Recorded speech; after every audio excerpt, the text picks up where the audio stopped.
كان من الوطنيه السعوديه والمملكه العربيه السعوديه. واليوم 6 اكتوبر نحن فكرنا قبل ان نحتفل باي انسان او اي مكان اخر، فنحن فكرنا به لن ننتظر يوم 6 اكتوبر، ولكن كان عمدا ان احنا نكون اول من سبق للاحتفال ب 6 اكتوبر. مع اللواء هاني الحديث، وهيكلمنا عن 6 اكتوبر في 7 دقائق. كلمنا عن 6 اكتوبر في 7 دقائق ودول. السلام عليكم ورحمة الله وبركاته. كل سنة وانتم طيبين.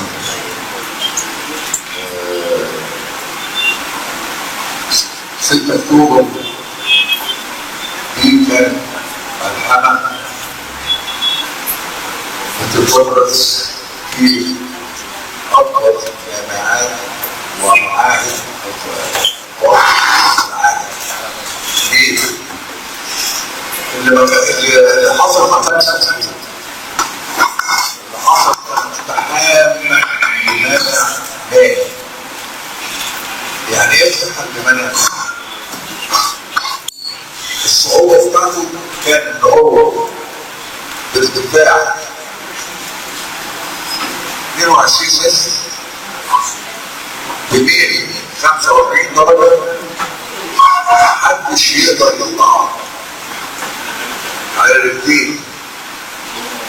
يعني عشان تطلعوا على الرجلين ما تقدرش.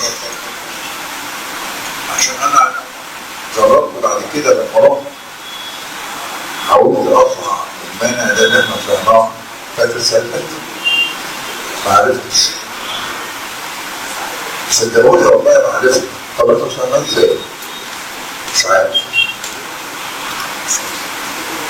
بجد والله مش عارف. انا ولاد مش عارف انا طلعنا المانع ده ازاي. انا كاتب في كتابي كده، كاتب عندي كتاب عن الخطوبه كاتب فيه الجمله دي، قلت احنا طلعناه وما نعرفش طلعناه ازاي. كان في عندي عسكري اسمه مشاهد كان شايل بدفع بيه 10 غفيت وطالع. ازاي؟ ما اعرفش. الروح المعنويه للناس اللي بتموت قبل الحرب، ويوم الحرب ان ده موحد لجميع الاجناس والاديان والأطوار. مين بقى اللي قال لي هو الله؟ محدش. كيف بتطلع ورا كيف بتطلع يا اخوانا؟ ما كانش في حاجه اسمها مسلم ومسيحي. كان كله جوه الله. وطلعنا المنع الترابي ده. اول حاجه عملتها ان انا رحت التراب. ليه؟ ما اعرفش. ما عنديش اتفرج على حاجات في نفسي، انا مش محضر الكلمه يعني. بس انا اقول لكم اللي حصل. ان هم فوجئوا اليهود بان في 25,000 جندي اتحركوا من غرب القناه الى شرق القناه. فقد ايه؟ ساعات زمن. العبور خد معانا ساعة زمن. أنا يمكن هقول لكم على حاجة الست اللي هو عارفها كويس، إن أنا كنت في الفرقة 16.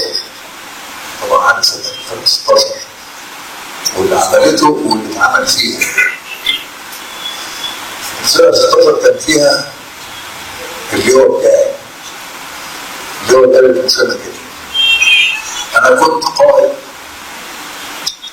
السلامة الخاصة بتاعت اللواء. كان كل لواء مشاة مع سلامة خاصة من الصراحة بيدفعها قدام عشان تمهد له الهجوم بتاعه.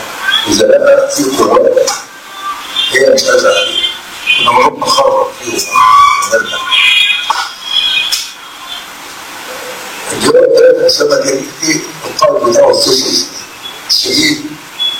شديد جدا الشجاع.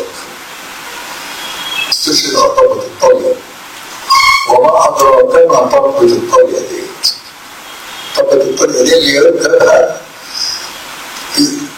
يقطب هيئة حكمة. يقطب المنطقة كلها ويسيطر على الموقف. حضرت معارك فيها رهيبة. استشهد فيها ناس كتير قوي من عندنا ومن عندهم. وثم ما يستحملوش. احنا كنا بنسعى للموت ما كانش بيهمنا. حاربنا لحد يوم 12 اكتوبر، ثم فوجئنا ان احنا بنحارب امريكا مش اسرائيل. امريكا دخلت يوم 12 اكتوبر، لو كان استنوا لحد يوم 19 كنا وصلنا تل ابيب.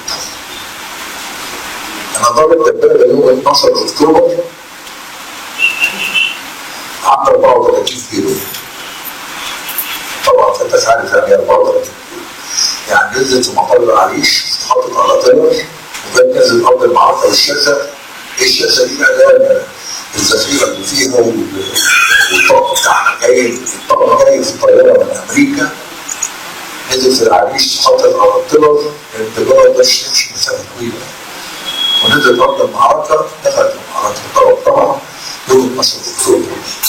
انا حاربت من يوم 6 اكتوبر الى ان وصلت يوم 17 اكتوبر في اشرس معركه تانية من ايام الحرب العالميه الثانيه. كانت اشرس معركه كان فيها 1000 دبابه من عندنا و1000 دبابه من عندهم تقاطع. انا بوجه شغلي من هنا بالدفاع الجوي ولم يجددوا التمويل. ما اعرفش بوجه الشغل بالدفاع الجوي ولم يجددوا التمويل. الدفاع الجوي ما خلاش ولا الطياره تيجي فوق فتره المعركه. ولجان التمويل كان حسيتنا ان احنا في ضد مطارات القوات المسلحه. حتى السجاير كانت بتجيلنا، السجاير كانت بتجيلنا مع الجرايه. الجرايه ده اللي هو العيش بتاع الجيش.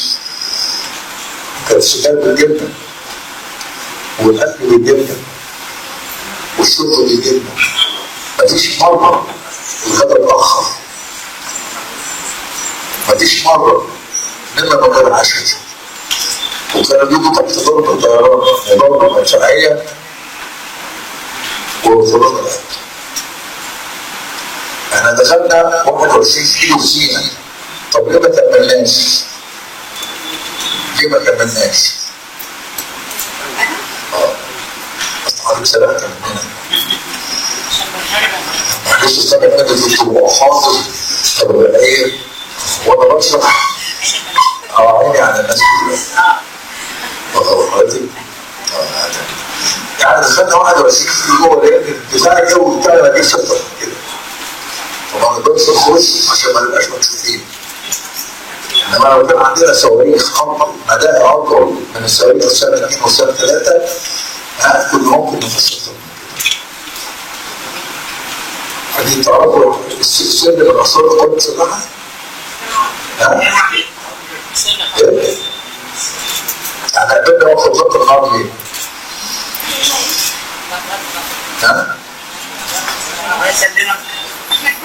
لا ما كانش عندنا ذخيره في المخازن. يعني لو استهلكنا الذخيره من عندنا في برضه الدبابات من اثرها. فأمر السادات وقع على وضع اطلاق النار لان ما كانش فيه ذخيره في المخازن المركزيه، وروسيا ما عندناش بالذخيره علشان نتابع الحرب. وبعدين احنا ما طلبناش على اطلاق النار.